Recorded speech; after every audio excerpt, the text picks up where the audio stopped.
There's a moment that divides your life into two timelines. Before, you were predictable. After, you became unreadable. Most people think transformation starts with motivation. It doesn't. It starts with disgust. A quiet disgust, not at the world, but at the version of you that keeps repeating the same humiliations, the same mistakes, the same emotional collapses, as if suffering is a personality trait. And the mirror moment is simple. You finally admit, my old self is not recovering. It is retiring. Because right now, there are people who know your patterns better than you do. They know how quickly you forgive, how much you tolerate, how easily you explain yourself, how badly you want to be seen as good, how often you negotiate your own boundaries. They can predict you, and predictable people get controlled, not always through violence, not always through obvious manipulation. Sometimes through something softer: guilt, pity, pressure, approval. The old version of you didn't need enemies to lose. It just needed a room full of people who understood your weaknesses and smiled politely while using them. So let me say it clean. This is not comfort. This is not healing language. This is reconstruction language. If you've been betrayed, underestimated, ignored, embarrassed, or quietly exploited, and you're tired of processing it forever, stay with me. Because collapse is not the end. Collapse is the moment the illusion dies. The illusion that loyalty guarantees respect. The illusion that kindness protects you. The illusion that being understood is the same as being valued. The illusion that the world rewards sincerity. It doesn't. The world rewards results, control, and perception. And perception is the battlefield your old self never learned to fight on. Now, the first law sounds harsh. People will call it cold. But if you don't learn it, you will rebuild a stronger life and still get destroyed socially. Law 1. Never expose your pain in public. Here's the first hard truth. Public vulnerability is not automatically brave. Sometimes it's just leakage. When you pour your pain into the wrong audience, they don't empathize. They catalog. They learn your triggers.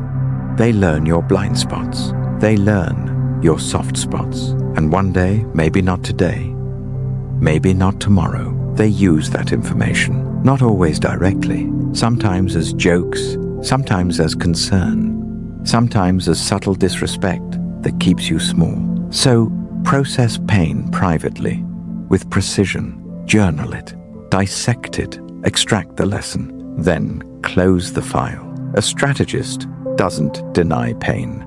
They control where it's seen and by whom, because pain is real. But optics are real too. And in social environments, the person who controls optics often controls outcomes. Law 2. Keep a small, powerful circle. Most people keep a large circle because they confuse attention with safety. But big circles leak. Information leaks. Time leaks. Energy leaks. Trust leaks. You can't build a disciplined identity while your life is a public group chat. A strategist keeps a small, high-quality circle, consistent, emotionally stable, aligned, loyal, without being needy.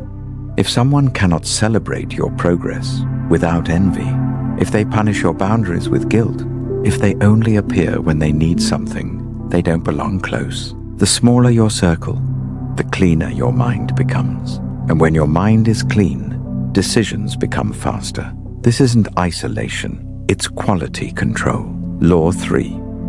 Observe emotion before expressing it. Overreacting is how people get controlled. The world doesn't fear your emotion. It uses it. If you explode on cue, you are a puppet. If you defend yourself impulsively, you are readable. If you over-explain, you advertise insecurity. So the pause becomes your weapon. When anger rises, pause. When fear rises, pause. When ego rises, pause. Feel it in the body first: chest, throat, stomach. Then decide your response, like a strategist, not like a victim. Calm is not weakness. Calm is control. If this is the kind of psychological framework you want, no motivational sugar, subscribe to Beneath the Mask and comment 1 if you've ever felt your emotions get used against you. Now we go deeper, because even if you master emotion, most people still sabotage their rebuild the same way. They talk too much. Law 4. Speak with purpose, not emotion. The over-explainer bleeds authority. When you justify yourself to people who haven't earned the right to evaluate you, you train them to question you. A strategist uses fewer words but heavier words. They don't answer every accusation. They don't chase every misunderstanding. They don't try to control every opinion, because needing to be understood is a hidden addiction, and addictions make you controllable. Silence does something language can't. It forces people to sit with uncertainty, and humans hate uncertainty. That's why silence creates gravity. Law 5. Never rebuild the same version twice. Here's the turning knife. Most people change cosmetically. New habits, new gym routine, new productivity system, new goals. But the same old identity underneath, still approval seeking, still conflict avoidant, still desperate to be liked, still afraid of being the bad guy. So life repeats, different faces, same dynamic. Real rebuilding is redesign, not repainting. If your old self was built to please, to explain, to tolerate, to accept disrespect in exchange for peace, that architecture must die. Because the old self doesn't fail because it's weak. It fails because it was designed for survival in a small world, not dominance in a real one. Collapse becomes data, not tragedy. Now we hit the climax. Collapse is not a curse. It's the most honest feedback you'll ever receive. A strategist doesn't romanticize the past. They study it like a case file. Where exactly was I naive? What warning signs did I ignore because I wanted the fantasy? Where did emotion override judgment? Where did I trade self-respect for acceptance? This isn't self-hate. This is intelligence gathering, because pain is expensive. And if you don't extract value from it, you paid full price for nothing. Cut the leaks. Once you see the pattern, you eliminate the leaks. Leaks are the small things that keep you weak long-term. Relationships that drain you. Environments that keep you reactive. Habits that fracture focus. Distractions that hijack attention. Audit your life like a system. After talking to this person, do I feel clearer or confused?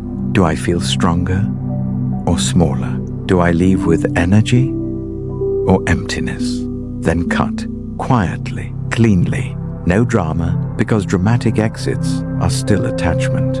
The point is not to hurt them. The point is to stop bleeding. If you're still here, you're not watching for entertainment. You're watching because you're done repeating. Subscribe for more. And comment 1 if you can already name one leak you need to cut. Now the final stage. Rebuilding how the world experiences you.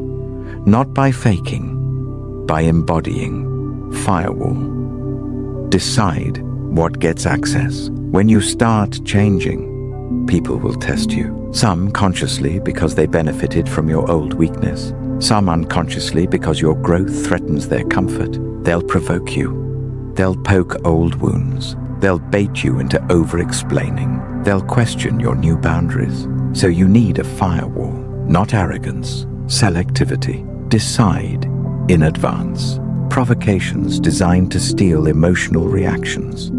Opinions from people who haven't earned credibility. Distractions unrelated to your goals. Arguments that don't change outcomes. Blocked.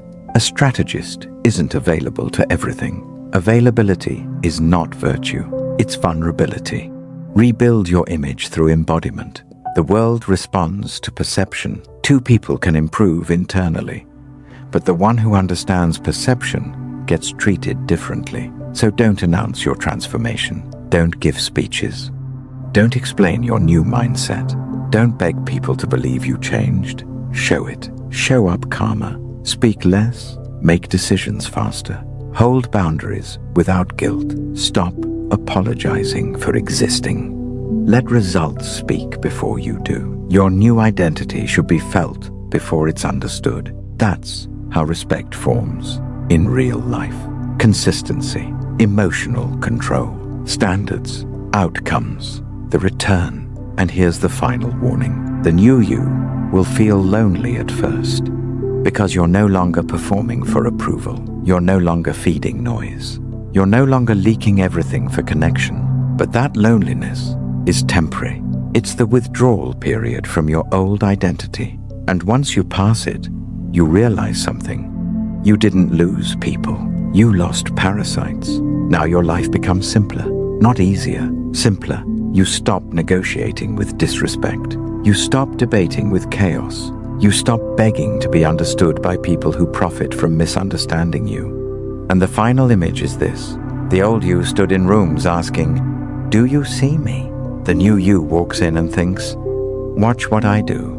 If you want more videos like this psychology, power dynamics, and real-world strategy, subscribe to Beneath the Mask and comment 1 with one sentence. What part of my old self ends today? Name it once so you stop negotiating with it forever.